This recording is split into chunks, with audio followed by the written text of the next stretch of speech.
Bagaimana seorang bertahan hidup di antara lingkungan yang memang tidak mempercayai Tuhan ya, bahwa adanya Tuhan atau mengimani, mungkin dia percaya Tuhan tapi kayak nggak mengimani Tuhan lah, bahwa Tuhan itu ada dan memiliki kehidupan di lingkungan yang tidak percaya Tuhan maupun di lingkungan yang toksik. Bagaimana keluar dan pandangan Mas Abang? Apa ini yang tidak percaya Tuhan dan dengan yang toksik, apakah itu dianggap sebagai sama? Kemudian tidak percaya Tuhan sama dengan toksik. Ini sudah pada satu angle narasi tertentu. Iya. Karena ada yang belum percaya, tidak percaya Tuhan karena sedang mencari atau dia punya posisi yang lain. Iya. Saya sendiri tidak, dalam tanda petik, tidak pernah mengalami masalah kumpul dengan orang percaya Tuhan atau tidak. Karena interaksi tidak harus pada area itu. Agama sendiri mengatakan gini, kalau kamu percaya Tuhan itu fondasi loh. Output yang kemudian dilakukan adalah kamu menjadi manusia yang bermanfaat. Output yang bisa dilihat oleh orang. Karena kepercayaan Tuhan itu gimana sih? Sekarang gini, percaya sama Tuhan itu proofingnya gimana? Saya nggak yakin orang yang ngomong percaya sama Tuhan itu benar-benar percaya. Karena itu statement di mulut itu sederhana. Iya. Saya mau ngomong saya bisa terbang ya bisa, tapi kan proofingnya bisa terbang beneran. Tapi orang percaya Tuhan itu gimana sih? Karena sepemahaman saya, percaya Tuhan itu tidak hanya urusan mulut. Mulut itu paling gampang. Dan kita nggak benar-benar bisa tahu. Yang bisa dilihat adalah pada actionnya. Artinya percaya pada Tuhan itu entitas Tuhan hadir. Kalau percaya sama Tuhan, artinya semua kegiatannya, semua apa yang dia lakukan itu mempertimbangkan kehadiran Tuhan tersebut. Itu baru bukti dari kepercayaan. Saya sendiri kalau ditanyain, kamu benar percaya Tuhan? Semoga ya. Karena saya nggak mau sebagai statement, ya saya berusaha menghadirkan Tuhan terus-terusan. Kalau action saya kemudian tidak menghadirkan Tuhan, omongan saya hanya menghina Tuhan dalam tanda petik, dan saya mengotori orang-orang yang benar-benar percaya Tuhan dalam tanda petik. Kalau kamu bisa merugikan orang banyak, korupsi, dan kamu mengatakan kamu percaya Tuhan, Tuhan hadir di mana sih itu? Saya nggak paham itu. Kemudian kamu percaya Tuhan hadir di mana? Ketika kamu ngambil duit persis bahwa itu bukan milikmu dan kamu tahu Tuhan nggak senang dengan itu, kamu tetap lakukan, berarti kamu nggak percaya Tuhan, nggak hadir beneran di situ kok.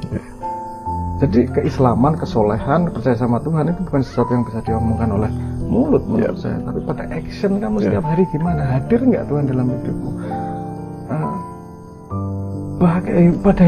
Pada jidat hitam atau pada baju segala macam itu kan nyun sewu lah. Saya nggak bisa ngejudge bahwa itu benar atau salah. Yang bisa saya ambil sebagai bobot adalah fungsimu di society. Apakah kamu membantu pertumbuhan saya, apakah kita saling ngasih apa dan seterusnya. Jangan lupa loh, yang society yang dianggap paling Islami justru bukan negara Islam. Tapi dia melakukan apa yang dipreposisikan oleh Islam. Karena dia melakukan Islam sebagai hipotesis dari menata society. Tidak hanya sebagai sesuatu di mulut yang untuk nyalahin orang. Tapi actionnya benar-benar bahwa dia tidak mendasarkan ngomongnya dengan identitas Islam. Identitas itu dalam tanda petik, identitasmu kalau masih Islam itu juga belum Islam. Mohon maaf ini ngomong agak kontroversial nih. Karena dengan mengenal Tuhan, identitasmu seharusnya jagat, menyerah ketidakadaan Tuhan, atau identitasnya bukan lagi manusia berbeda, agama berbeda, bahkan nggak ada identitas yang berbeda dengan pohon. Integral ya Mas? Integral harus ya. Kalau masih pada identitas politik, masih pada identitas kelompok, pertanyaan sederhananya kan gini, lebih penting mana di depan mata Tuhanmu yang kamu percayai, kamunya atau identitas kelompokmu? Dan pada kegiatan sehari-hari apa yang kamu angkat, dirimu atau baju kelompokmu? Jangan ngomong Islam kalau kamu masih yang diangkat adalah identitas kelompok. Tuhan udah jelas ngomong, kamu ketemu Tuhan sendiri, nggak sama kelompokku, bahkan nggak sama keluarga. Kamu ngaku percaya Tuhan, tapi itu aja nggak disadari. Makanya saya sangat khawatir kalau mau ngomong percaya Tuhan atau tidak. Yang berani saya katakan bahwa saya berusaha sebisa mungkin menghadirkan Tuhan dalam saya. Yang saya lakukan tidak sempurna, pasti. Makanya saya nggak berani malah ngotorin itu. Yang saya bisa lihat adalah, yuk kita bareng-bareng angkat ya. Kalau misalnya kita belum sempurna sekarang, anak cucu kita mungkin lebih baik. Kalau kamu belum percaya Tuhan misalnya ya, belum percaya Tuhan saat ini sebagai deklarasimu, saya nggak tahu Kalau perilakumu baik, itu kan bisa saja kamu percaya Tuhan tapi tidak disadari bahwa kamu percaya Tuhan. Kan ada tacit, ada eksplisit itu tadi. Dan kadang-kadang tidak percaya Tuhan, itu bukan urusan Tuhannya. Ini yang perlu disadari. Tapi urusan orang-orang yang merasa pembawa Tuhan. Orang merasa punya otoritas terhadap ketuhanan, perilakunya buruk, aku nggak mau berlaku seperti itu. Aku nggak mau ikut identitas seperti kamu, karena aku nggak senang perilakumu. Kalau orang Islam sendiri belum merepresentasikan nilai Islam yang universal, justru kamu tidak berdakwah, justru kamu menjauhkan orang-orang yang pengen kenal Tuhan yang Maha Pengasih, Penyayang dan seterusnya. Kok mengerikan sih Tuhanmu kayak gitu? Kan gitu. Jadi ini bisa jadi pembicaraan yang lebih kompleks ini. Tapi stick saya seperti itu, bahwa kalau saya berkumpul sama siapapun, yang saya sadari pertama bahwa Tuhan mengizinkan dia hadir.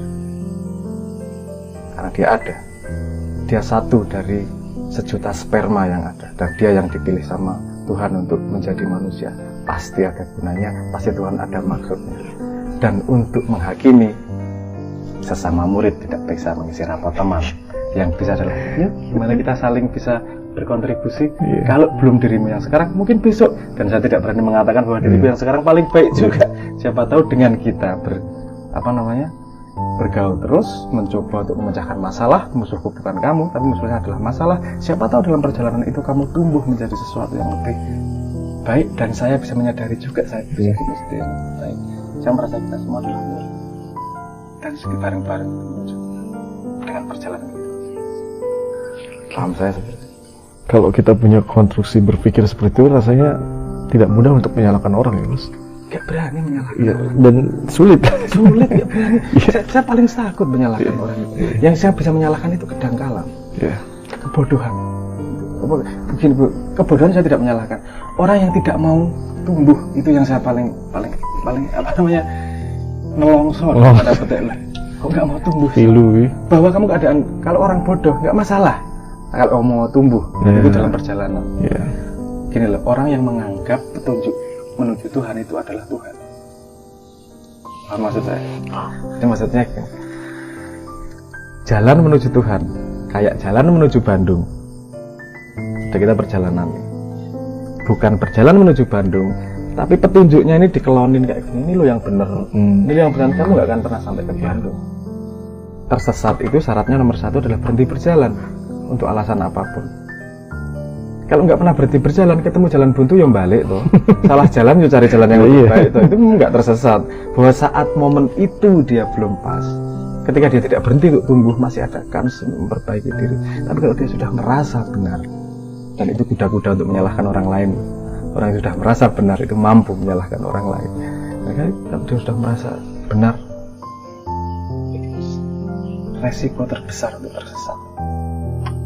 Percaya dan mematikan potensi untuk bertumbuh karena dia merasa sudah sampai. Terima kasih Mas.